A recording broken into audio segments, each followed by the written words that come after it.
Out of hand.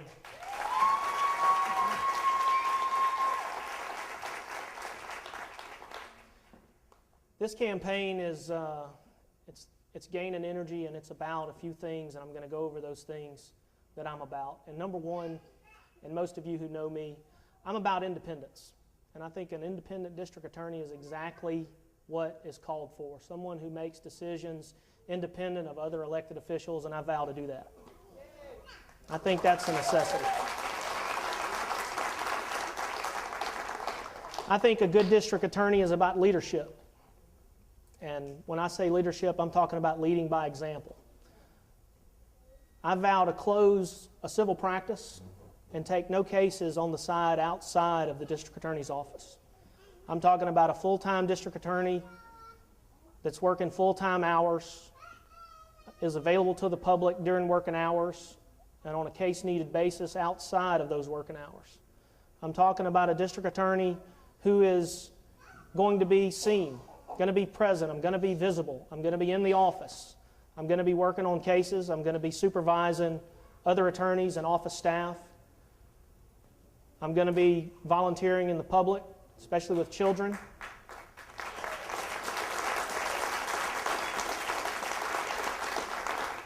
Many people don't know, but I'm the only candidate in this race who's a former educator. I taught school.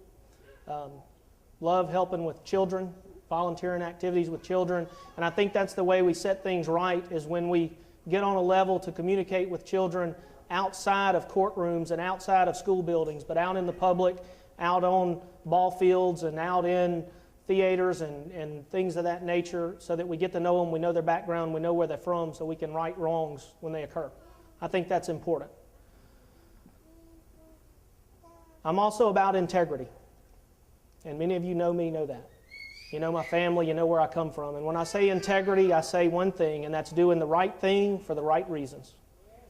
It's not about doing what's popular, it's about doing what's right, and I speak that from my heart. When you do what's right, nobody can ask questions and nobody can question where you stand.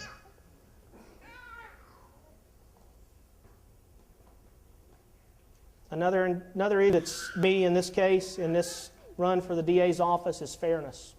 And I think fairness is something that's been missing in this judicial district for a while.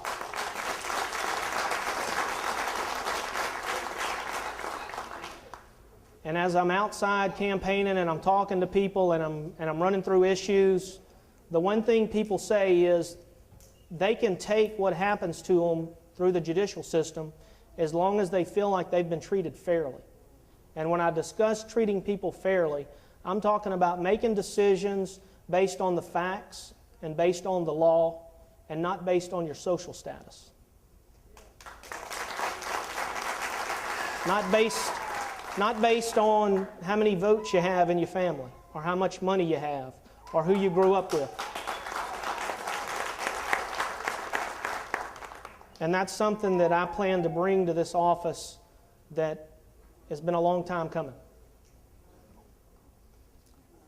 The last thing I want to talk about is diversity. And I think that's something missing here too. And I say that because the district attorney's office should reflect the entire community. There should be people represented in that office, black and white, rich and poor, who can do the job. Not based on friendships, not based on status again, not based on race, all those things out of the factor. You get people who can do the job and who can communicate with the people that come in that office and who can give the utmost attention to people's needs, because it may not be important to the employee, but it's the most important thing going on in that person's life, and that's why they're there. The last thing I want to talk about is technology. I'm big on technology. I think that our court system in general needs an overhaul as far as using the internet and using computers and the means available. I think the internet can be used to keep the public informed. A website with the dockets and case statuses of things that are flowing through, to where a click of the mouse on your computer, you can see what happened to a certain case, where the status of it is. Has it been pled out? Has it been tried? Is it set for trial? If it's something that's important to you and you're following it, the next court date available. I also think of technology and training for attorneys and office staff in the courtroom. Sending attorneys to schools so they can get better trained as far as prosecution. I think that's important. The last thing is upgrading systems to boost communication between all the agencies, law enforcement, clerk's office, judge's office, and also to the people. And you can do that all staying within a budget, because with the economy the way it is, there's budget issues. And we're talking about operating within the budget, and we're also talking about expanding the budget where possible to go and get grants so that justice can be fairly distributed in an efficient manner. And those are the reasons why I'm running for the district attorney's office. A lot of people have asked me why I got in the race so late. And the reason that I waited until almost the middle of June, right before middle of June, somewhere up in that first week or so before I announced and came out with my campaign, is because I got an overflow of calls and seeing people on the street encouraging me to run. And many of you are out here today, and we're talking change, and we're talking about the next 6 years, because 6 years is a long time, and I want to make a difference. That's why I went to law school. That's why I came back home. I felt like there was no better place than right here in Ferriday, Louisiana, in my backyard where I was born and raised, to kick this campaign off and push it from now to October 4th on the election day. There's a lot of energy. There's a lot of hard work ahead of us. But with the support of each and every one of you and everyone that you can reach out to, we can win this election and we can make a difference for our community. And that's what we intend to do. And maybe on October 5th we can come back and bring Todd Martin back for a celebration party.